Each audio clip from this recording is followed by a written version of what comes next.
agora ata o Concello de Ames. Xa nos adiantaba Ricardo ao comezo do programa que hoxe íamos visitar unha especie de Arca de Noé das vacas, un proxecto moi interesante que están a desenvolver nunha finca de Trasmonte e que consiste en xuntar 13 razas de vacas, as mellores do mundo, tamén as galegas, para ver cal é a que dá a mellor carne. En xaneiro teremos a resposta. Xosé, isto que estamos a ver aquí é casi unha arca de Noé das vacas. E aquí, en Trasmonte, en Ames. Como que casi? Este é unha arca de Noé, Non só é unha arca de Noé polos animais, senón porque a arca está instalada no mellor lugar do mundo que é Galicia, está clarísimo, non? Aquí temos moitos animales, o proxecto en sí ten unha intención clarísima que é unha especie de competición entre animais ou, digamos, dictaminar cal é a mellor raza do mundo, ou polo menos para nós, porque é un proxecto experimental, pero tamén é un proxecto onde queremos xustamente dicir por que Galicia non pode ser o epicentro do mundo da cría de vacuno. Por que non pode haber máis proxectos como estes? Por que non pode haber en Galicia máis razas que esas 4 ou 5? Vos estades a demostrar que é posible que Galicia sexa ese epicentro para criar as mellores razas do mundo. Cantas razas hai aquí en total? Vemos que hai vacas moi diferentes. A que estamos a ver agora, esas pequerrechas, as máis pequenas do mundo.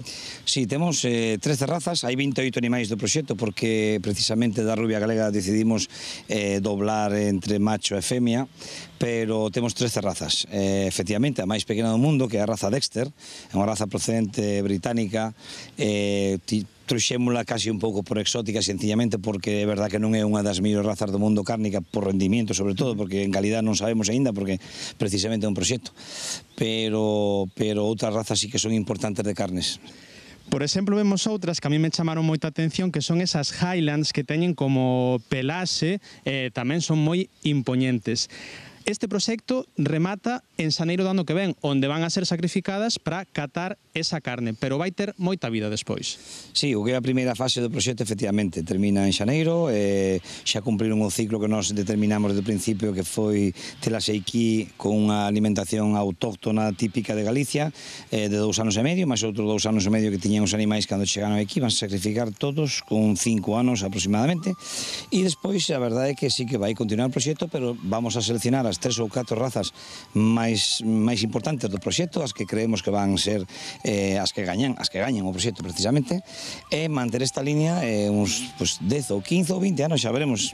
Aquí hai vacas que originariamente son de Xapón, de Holanda, das Illas Británicas. Como foi a adaptación destes animais a un contexto como é o galego? Bueno, a adaptación foi moi boa, precisamente porque eu penso que o clima aquí é demasiado bo.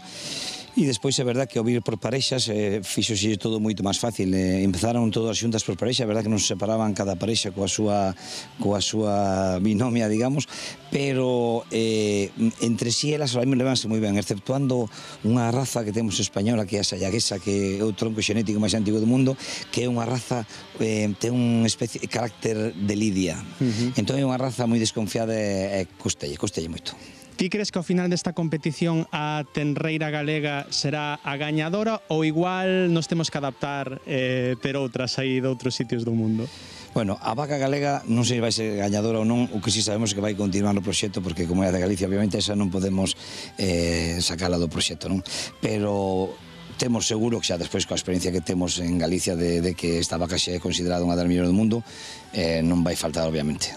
Pois con esta imaxe rematamos unha arca de Noé en pleno corazón de Galicia, en Trasmonte, en Ames.